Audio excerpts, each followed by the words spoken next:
Hello there. Thank you so much for joining me today. My name is Molly Madonia. I am the founder and president of the First Generation Professionals of Milwaukee here in Milwaukee, Wisconsin. Today, we have an amazing community leader interview for you, so let's get started. Dr. Tiffany Tardy is a powerhouse advocate for education and youth success in Milwaukee. Dr. Tardy holds a Bachelor of Science from the University of Wisconsin-Madison, an MBA from UW-Whitewater, and her doctorate in education from Alverno College. She has served as the managing director of program for one of FGPM's favorite community partners, All-In Milwaukee, as well as the director of the Grace Scholars Program at Mount Mary University in Milwaukee. Prior to her current role with Pearls for Teen Girls, Dr. Tardy has served as the executive director of the Milwaukee Public Schools Foundation, where she had an overall strategic and operational responsibility for all MPS students and staff. A Milwaukee native, Dr. Tardy joins us today to discuss her dedication to mission-centric service and the importance of uplifting our community's youth. Dr. Tardy, thank you for being with us today. Oh, thank you for having me. It's always so fun to hear it's like weird hearing about yourself. I know. And I compiled this bio from several different places. So you have a fantastic background. I'm so excited to be here with you today and learn more about your background and perspective and experience. And I really think our membership will take a lot of value from our time today. So thank you so much for being here. Oh, and thank you for having me. I really am excited about the opportunity, and I really appreciate the work that you're doing as well. So it's going to be great. Thank you so much. Okay.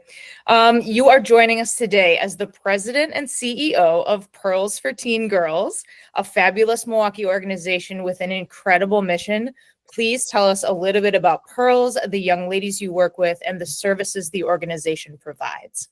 Oh, absolutely. Well, I always introduce myself as the proud president of Pearls for Teen Girls because I love the work that we get to do. I have been with Pearls for almost 2 years now, and it has been such a transformative experience for me being able to work with an organization with a 32-year history plus, and the work that we get to do every day serving girls. So our mission is really about empowering the next generation of youth. So we work with girls and gender expansive youth, 5th grade to 12th grade, and really helping them develop those tools, navigating the different spaces that they're in and navigating what life looks like as a teenager.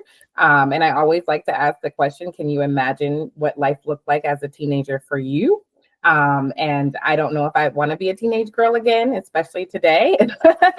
And that is truly the work of Pearls, is making sure that we are holding space for girls to really empower them, but then also provide them with the tools and resources to navigate all the things that come their way. So we have an evidence-based, pretty rooted in social-emotional learning curriculum that we work with girls, as well as our leadership compass, where we have multiple compass points, healthy relationships, loving myself, those different leadership, those types of things to help really instill in those girls and walk alongside them on their journey as they are, navigating life as teenagers, but then preparing for their professional lives and whatever it is that they want to do.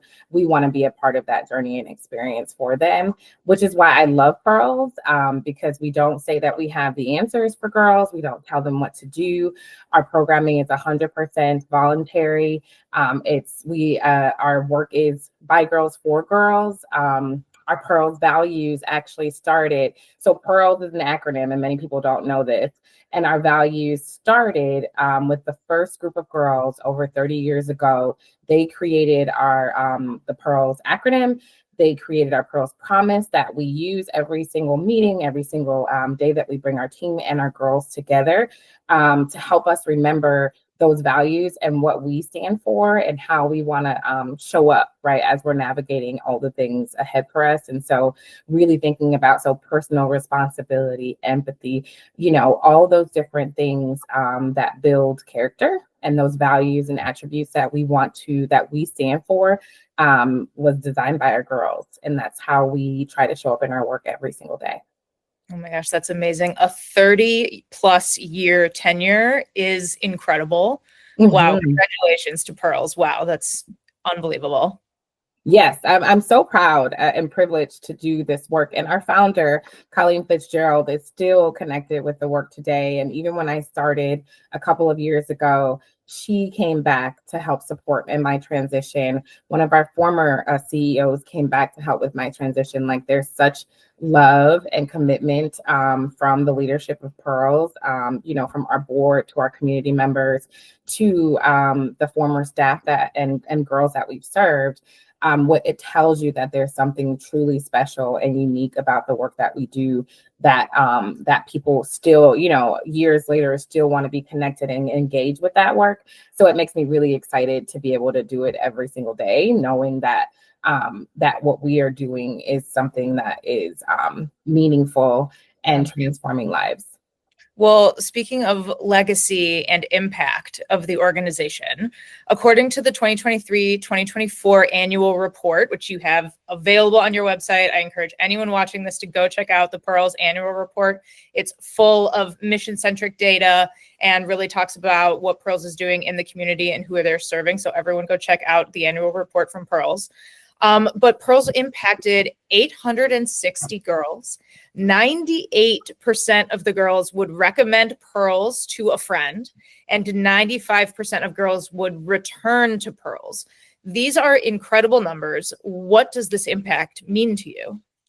I mean, it's exciting to hear, and it means everything to me. And I hope that it means everything to the community around us, because it tells you that Pearls has value. And again, when we're talking about the voices of our girls, and that's why we like to include those pieces of data, because there's other things too that we can talk about. Our, high school graduation rates, like those types of things are important, of course. But to hear from actual girls that they would recommend Pearls and that they would return to Pearls means that there's something that we're doing that's working. It means that there's value that they're seeing in this, and that that's something that they want to be a part of. And so that's meaningful for me. Like, just to know that our girls feel that support that we are trying to do, give every single day. But then I also think that we are, again, bigger than the numbers, because it's also about the stories of these girls. And when you're able to witness the transformation as they experience Pearls year after year, and you see those small things of developing confidence, being able to public speak when it was something that they would never do, coming out of their shell, building peer relationships, navigating, difficult conversations or situations.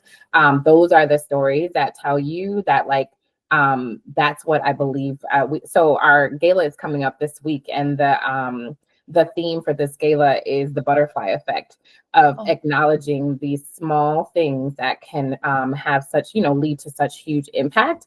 And that's what transformation is. And that's how I see transformation in the voices and experiences of these girls, where it's like they can come to Pearls and feel like they have space and safety and support with our professional staff members, with our team staff members. That's another thing too. We have this intergenerational model, which I love, because we're working with girls where they are, and we're providing the staffing to work with them where they are. So we have teenage girls who are high schoolers who are working with our middle school girls. So making sure that they are having that peer adjacent support, as well as younger professionals that are working with them. Because what I know today as an almost 40-year-old is not what our girls are experiencing today. So we want to have staff that are really closer, and help, and able to help them navigate the things that they're going through. And that's, I think, again, that's just what it's all about. And so the impact for me just speaks volumes to, again, the model, the legacy, the work. And then also, as a new leader of this organization, also it tells me about what's possible. And I think that there's a whole lot of opportunity for Pearls to grow, to serve even more girls, to be across the Milwaukee community and greater, to be able, we know how important this work is, and then we also know how valuable it is. So it just gives me the power, or the drive and the desire to do more. So within your work with the Pearls girls, are you seeing girls who have perhaps gotten their value from the program and perhaps aged out of the program coming back to support the current Pearls girls in a sustainable legacy type of direct impact? Oh my gosh, yes. And that is also one of the cool things about Pearls is so many of our professional staff members are actually former Pearls girls. So to actually, go through that curriculum, see the value, and then say, wow, for many of them, Pearls is their first job. And so there's also opportunity for us to then continue to help develop, grow, and continue that legacy of Pearls. And one of our sayings is once a Pearls girl, always a Pearls girl. So we have an alumni network of over 12,000 girls at this point, who are here in Milwaukee, across the country, doing incredible things. And I think that speaks back to the impact as well of one of the things I continue to say is that Pearls can be transformative, and that Pearls is a part of building the future leaders of our city. And you see so many former Pearls girls who are out doing, incredible things, entrepreneurs, lawyers, doctors in the business world. So there's so much value add to our city and to our country. And then you also get excited when you run into families, moms or dads of like, oh my gosh, like my daughter was a part of this, or, they were a part of this and I love Pearls, and, you all saved us. Like, I didn't know what to do, but I knew I had Pearls. And so there is that desire for those girls, or our former girls, our alumni, to give back. And so we see them either coming back and working for the organization or volunteering for the organization. We do have a coach program, in which case we do that one-to-one mentoring. And so you've had Pearls alumni that come back then and mentor girls. And then we really, in my tenure, are really trying to do more and invest more in our alumni. So we inaugurated, I think that's the right term, an award at our gala last year called the Chrysalis Award. So hence the butterfly effect this year. And so this will be our second year honoring a Pearls alumni for, one, for what they have gained from Pearls, but then also the work that they're doing in the community now to continue to honor the values of Pearls. And so that award is a $1,500 educational or a career gift to those girls to continue the work that they're doing within the community. And it's also an acknowledgement from Pearl that our investment, we want our investment to go well beyond those teenage years for them, that they're part of this ecosystem of support forever, right? Once a Pearls girl, always a Pearls girl. Oh my gosh, that's incredible. I love that work, and just the legacy of that will be seen for generations. So that's just incredible of your mission. As you mentioned, Pearls offers one-on-one coaching by connecting a community professional coach with a Pearls member, a Pearls girl. I love that. We're all Pearls girls. I love that so much. To help guide her in the next phase of her life. We talked a lot about that direct mentorship piece.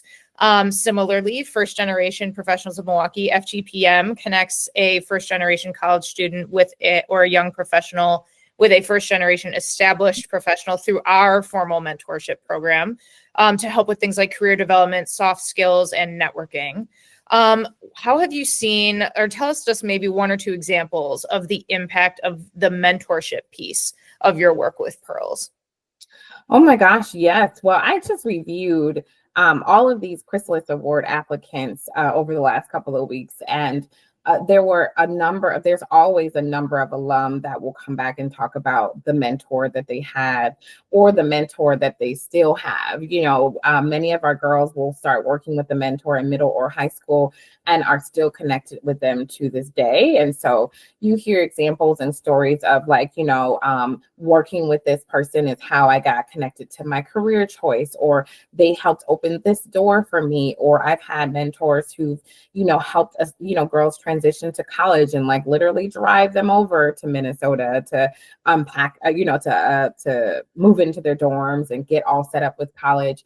Just the power of mentorship and trusted adults is just insane, right? Because really, I think that the value is that we meet whatever those needs are, and however we can support somebody is what we want to try to do, which is why I love our mentorship and the coach program, because it does allow for, like, right now with our groups, they're meeting with peer groups, and they have the professional staff member where they can get some one-on-one support.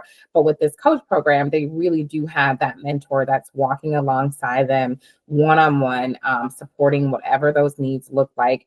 Even our founder, Colleen, will share stories of some of the Pearls girls that, she worked with over 30 years ago that she's still working with today. She'll be bringing a number of them to the gala with her this week, Thursday, which is super exciting because, again, when you're talking about building authentic relationships like that, that transcends time, and I think it can grow and evolve over time. But we've seen that so many times with our Pearls girls and their coaches, and our coaches love being able to, support girls in this way and feel like that's such a cool way to be able to give back to their community and to just, show up for those girls in the way that they need them, and they build relationships with their families and, et cetera. It's a really, really cool thing. Even just knowing that someone is willing to give you their time, just their time, like, hey, I see you. I see what you're trying to do. I care about you and your development can really be the difference in like the direction that a young woman's life goes in. So that's unbelievable. Oh my gosh, right? Like, I mean, we always say that, like, yes, like we, of course, want to continue to serve more girls and we want to continue to get more folks to invest financially, but there's so much more meaning that comes from that gift of time and knowing how busy everybody is, but to, want to be able to devote that time, or the fact that, like, just being accessible for a text message or a call when somebody is dealing with something can be huge, right? Again, those small things can make really major impact. And so I'm really, really grateful for people, the folks who have chosen to come alongside with us and invest that time in our girls. Yeah, no, absolutely. Switching gears ever so gently. I know the impact has made an incredible, or mentorship has made an incredible impact on my life. What does mentorship mean to you? Oh, I could spend an entire session with you on mentorship. A whole other interview. That's part two. That's a whole another interview because of how much I believe in mentorship, how much I have studied mentorship, and how much I've experienced mentorship. For me, it means everything. I know that there are moments in time throughout my life where major decisions had to be made, that I was able to have the support of mentors since I was a young girl, that I know I would not be where I am today if I did not have that level of support. And I think about it on so many different levels, right? Where it's like, personally, mentorship has been everything for me, which is why I have also been so committed to offering that to as many young girls, women, professionals. It's not just, girls that I've worked with. I try to show up and support in every way possible because of how much, I have relied and been supported by mentors. Like, legitimately, one of my closest mentors, as I was working on finishing my doctorate, met with me every Saturday morning until I finished, and he did not have to do that. And that is the time that we were talking about, right? That he invested in me because he knew what was possible. And that's what I think is so powerful about mentorship, is because people see things in you that you may not see in yourself yet. And being able to be validated and supported and empowered, like, that can lead to so many fruitful gifts in our lives. So I am just super grateful for it. And then from a scholarship perspective, there's so much also. I have obviously an education background. And so there's so much research that talks about the power of mentorship and having, those mentors available, particularly for first generation students, particularly for underrepresented students, where you may not have certain capital, right, from growing up. But a mentor can help you navigate and build those types of capital. And so I've been able to, see it from all of those perspectives. And, like, actually, that's what the literature is saying. But then I've also lived it, out loud, and see how powerful it is. So mentorship means everything to me. Everything. Yes. Oh my God. No, I'm nodding so vigorously because I'm totally agreeing with everything you're saying, and it really does change lives and is that important. And I love that you touched on the data-driven part of it as well with the literature and the writing and the research. When we founded our mentorship program, we relied a lot on that same literature that showed that first-generation professionals thrive better in a more structured environment because it's one less thing for them to, one less puzzle piece for them to independently have to put together. So even just providing a little bit of structure, the access, the opportunity, people will take the opportunities that you are giving to them. So it's wonderful to hear that reflected also in your work and what you're saying right now as well. Oh my gosh, absolutely. And one of the things that I continue to say throughout all of my years of working and leading and managing is that you can't, and also working with students back when I was in the educational space, is that you cannot assume that people know. And if we just like take it like that simple, that basic concept of like just plan to teach, to inform, to guide, because we can't assume that our students or our young professionals, first gen professionals, are coming in with the same experiences or knowledge base that some others, you know, who do have generations of capital and knowledge that we do not have. And I think being a first generation graduate myself, again, I know that firsthand. And so just the simplest things for some, it will be simple for others too when they know, right? Like, so let's just work to make sure that we know the things. And instead of, I think, making it seem like people, oh, they're not good enough or they're not prepared, versus understanding that actually there are some systemic barriers and gaps here that have, you know, led us to this place. And so what is our work then to help build the access, build those spaces, help, you know, folks learn, grow, and develop. And then the sky is the limit, you know. I mean, I'm a literal example of that. So same. I love that for us. I love that for us too. I love that for us too. So now I would love to talk a little bit about your professional journey and your background and experience.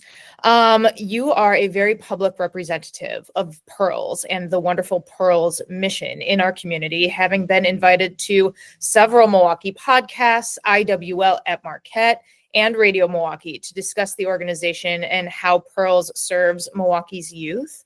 How does being the face of such a well-known organization tie into your sense of self?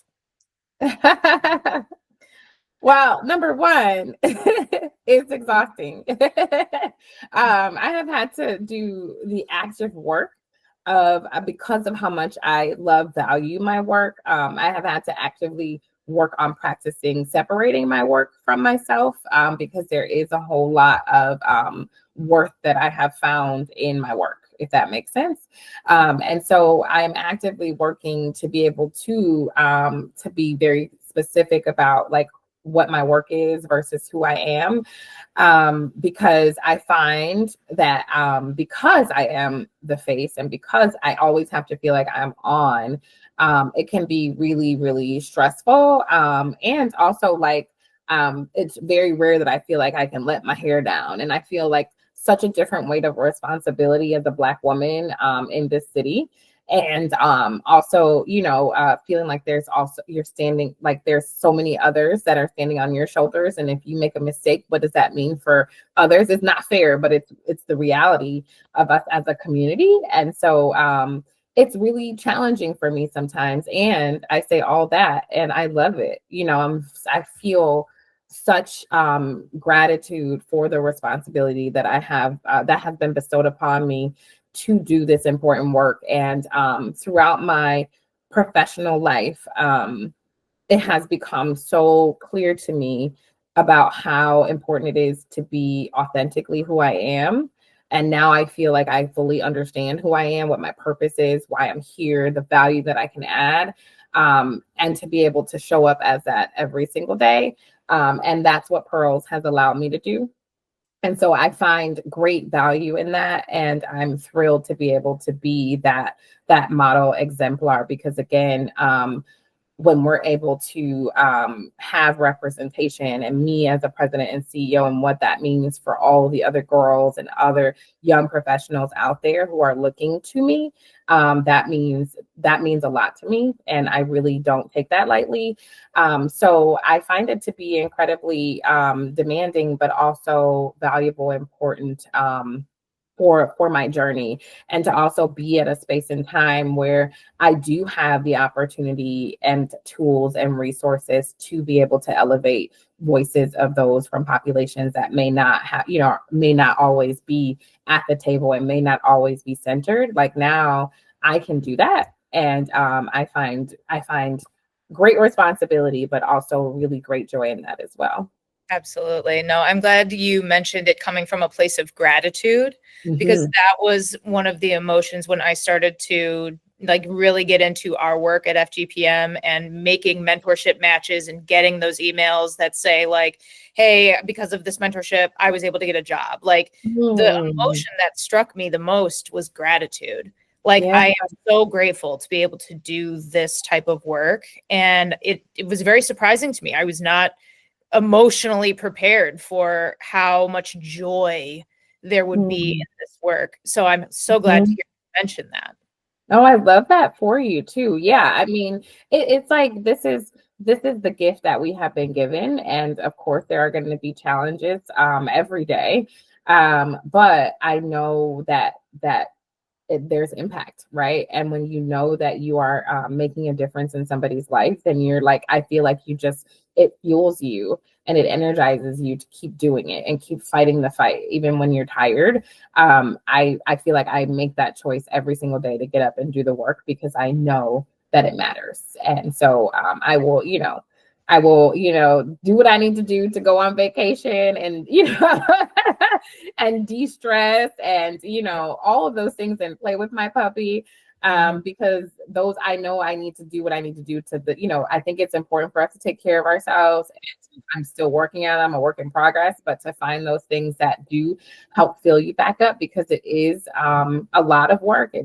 It's demanding work. It can drain you.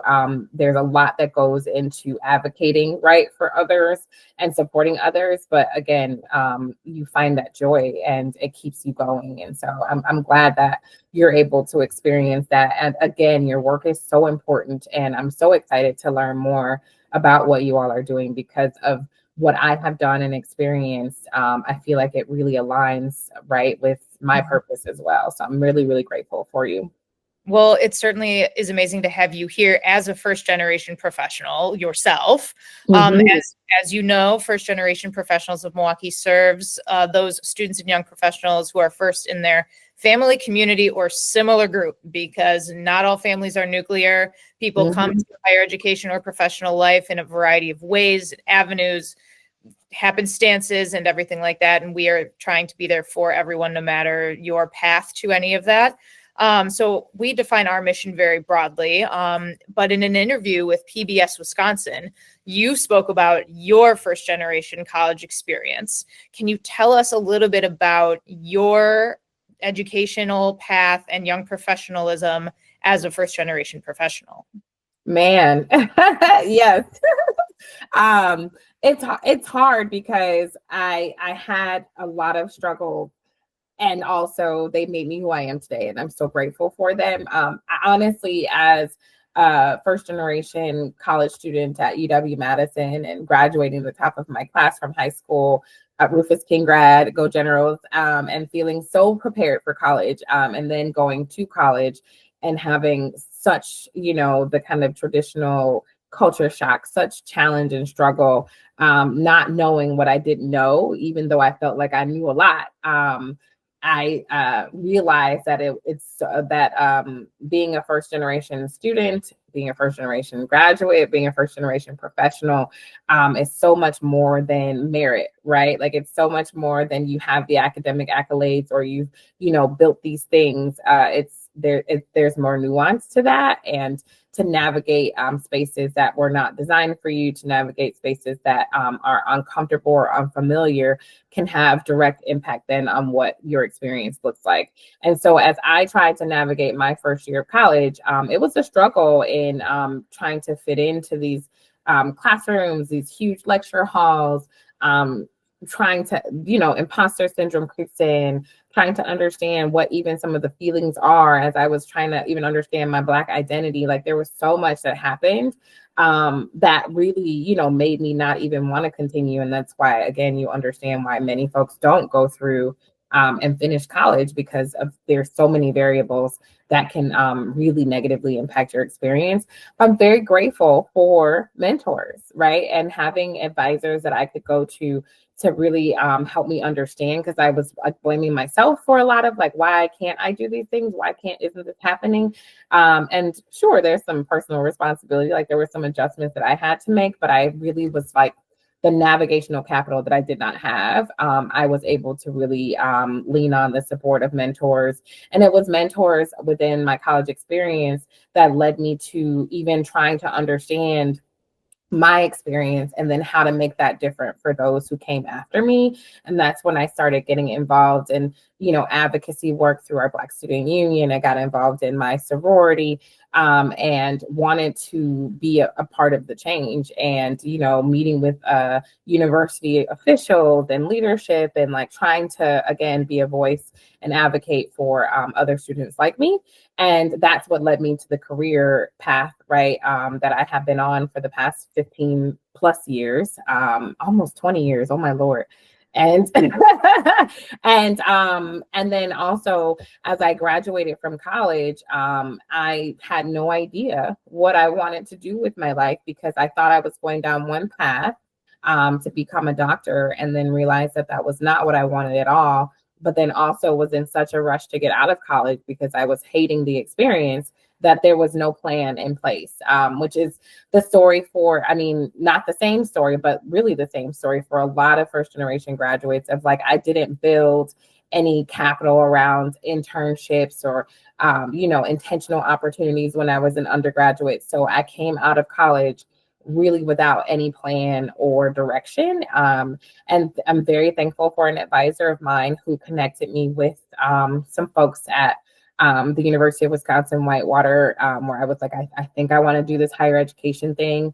And I was able to go there for graduate school and started working there. And then mentorship is what, again, led me through, almost 10 years there, and then back to Milwaukee in the work that I'm doing now. But so much of the things I had to learn as I went. And when I look back, I'm like, and I've built student programs over the years specifically for that reason, like the things that that they need to engage with at every phase of their experience, so that they can feel prepared for whatever their futures look like, whether that is through higher education, whether that is through the trades, whether that is through entrepreneurship. But like, how do we build those pieces to help you get to wherever you're going to go? So I feel like I had a challenging experience as a first generation student and graduate and professional, and navigating, that's a whole nother story, navigating my professional career and the things that I have had to learn along the way. And even returning to Milwaukee, I felt like I was starting over, because I came to a city that I really hadn't worked in before. I had worked at Whitewater for so many years. There's a whole lot that I've had to learn and navigate in the politics and people and, so much. But I'm very grateful, because I do think that those things have built character. It's built grit in me. And also it's like really empowered me and drives me to do what I do every day. No, certainly. Oh my gosh. Wow. I'm hearing a lot of similarities in our paths and our stories. So that's incredible. I love that you're touching base on things like perseverance. Mm-hmm. And one thing that was difficult for me, especially in the beginning of my journey, was accepting help, like leaning on the resources that are meant to be there for you, reaching out and finding mentors, taking their advice. Taking advice is how you develop the grit and the determination to continue. That's how you learn the lessons. And someone telling you this is what you should be looking at doing, that's a gift. Feedback being a gift. So I love that you're touching base on how to build up that resilience. And it's through tough conversations. It's through, this didn't work for me. I thought I was going to go this way, had to make a quick pivot, because, or else I would have made a really bad decision. And like my life would be completely different. So accepting help, I feel like, is something that is difficult for first generation professionals, because we're used to, oh, I can do this on my own. Oh, I can be super self-sufficient, or I can, I can figure out how to do this. I don't need help. But accepting the help is part of the journey, because that's how you grow and improve and morph and evolve into the person that you're going to be. Oh my gosh, yes. And let me just add one thing. Since you just said that, I thought about the fact. So when I was first, that advisor from UW-Madison connected me with UW-Whitewater. And I talked with my mentor today on the phone as he was trying to, recruit me to UW-Whitewater. I was like, I don't know. I had zero plan in life. And I got a call about coming to go to graduate school. And I said no on that first call. And I was like, I don't want to go to school. I need to go find a job, all these things. And he was like, oh, well, I guess I was, I got miscommunication or something. And then his boss, who is, may he rest, also a mentor of mine, called me back the same day and was like, if this is what you want to do, you want to go and do this work in higher education, you need to go to graduate school, you need to come visit us, and just at least come visit us. And I was like, okay. And my mom's like, what else are you going to do? You don't have a job. What are you doing? Why wouldn't you go and see what's up? And I did. And the rest is literally history, right? Where, within honestly a month's time, less than a month, I was, accepted into graduate school, got an apartment, got a job on campus, and was able to start my journey from there. But I definitely said no. And thankfully, somebody again saw something in me, or had heard something, because we had never met before, about me, that was like, no, this is where you're supposed to be, and we got you. And that literally changed my life. It literally changed my life. And the mentor that I have today, Dr. McGregory, he always has told me, be open to everything. And I've never said no from that point. Any opportunity to learn, any thing that comes my way, I'm going to say yes, because that is how the doors have continued to open for me. So that is what I will offer to all of the other first generation professionals out there. You have to be open to everything, even if it doesn't sound or look right immediately. Don't be so quick to say no, and Yes. lean into that advice and support, because yes, there are people who know a whole lot more than you do. Yes. Oh my gosh, absolutely.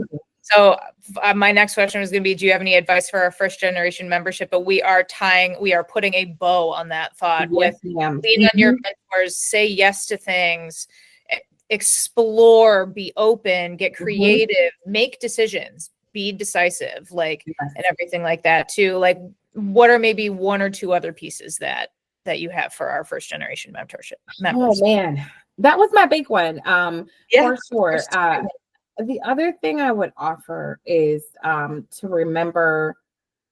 So two things: remember your why, and to remember that you belong, because it's so hard being in spaces that you are uncomfortable in, or again, we're not designed for you. And then you start to question everything. And you just have to remember, you have to get to the place where you can take up space. And like, even if you don't know all the things, you don't have to. And again, like you said, Molly, like, that's okay. And that is why you do, build those mentors and those sponsors and advocates and allies around you, so that you can continue to grow and develop. But it's really hard. And we don't talk about enough what culture, environment, what spaces can do for you or do to you from a mental health perspective, from a confidence perspective, etc. So I just encourage folks to take up space, even when it's uncomfortable, to know that you are there for a reason, that you have purpose. And I'm always going to be an advocate for being yourself, right? And really being able to show up authentically in spaces. I can't say that it's easy. It's taken me, most of my career to get to a point where I feel like I can truly do that. But boy, it's quite liberating when you when you show up as who you are and who you're supposed to be, and understand that you are the gift. Like, you bring value, you bring so much to the table. And if that table isn't for you, then believe me, there's going to be another one that is welcoming and that wants you to be there. And I think some of that is a mindset shift. Like, we deserve to be in these places.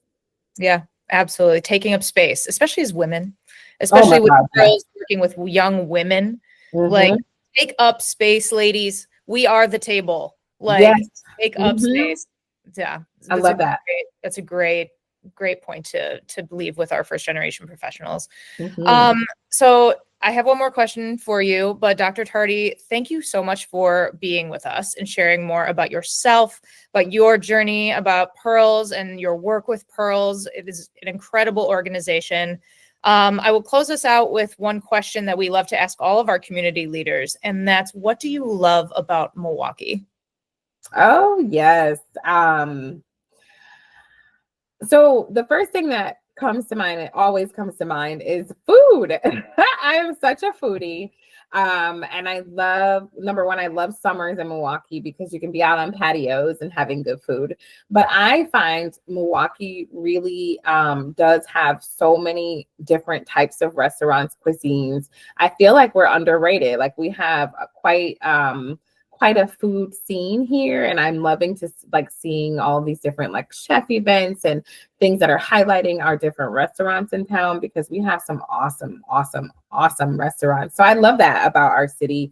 And I thought it was so cool that we were on Top Chef last year. Like, that was a big deal to feature Wisconsin. I learned a lot, honestly, about across Wisconsin, but also I know that there's so much more to Milwaukee that we didn't get to see. So that's what, like, I love to, I have like a long running list of restaurants. I like to keep up with all the restaurants that are opening, and try different restaurants as much as possible. Oh my gosh, me too. Well, that's part 3, is just us talking about food. I So, love it. yeah, kids, stay tuned. Dr. Tardy, thank you so much for your time. How can our listeners, our viewers, so to say, how can they support Pearls, and then where can they connect with you? Absolutely. Well, thank you again for having me today. This was awesome. You can find everything Pearls on our website, pearlsforteengirls.com. You can find information about the work that we do, volunteer opportunities, how you can give if you're interested in giving and supporting Pearls. But again, it's way more than giving of financial investment. We would love to have more folks volunteering and coaching with our girls, and with our team, and supporting the work that we do. And then you can always find me on LinkedIn, Tiffany Tardy. I'm probably the only Tiffany Tardy on there. But yeah, you can reach out to me anytime. I'm always looking for ways to collaborate, partner, support the work in Milwaukee. So if there are ways that we can connect and continue to do this work in the community, I am all for it. Amazing. Well, thank you so much for your time. And this interview will go live on Friday. So thank you so much. Awesome. Thank you.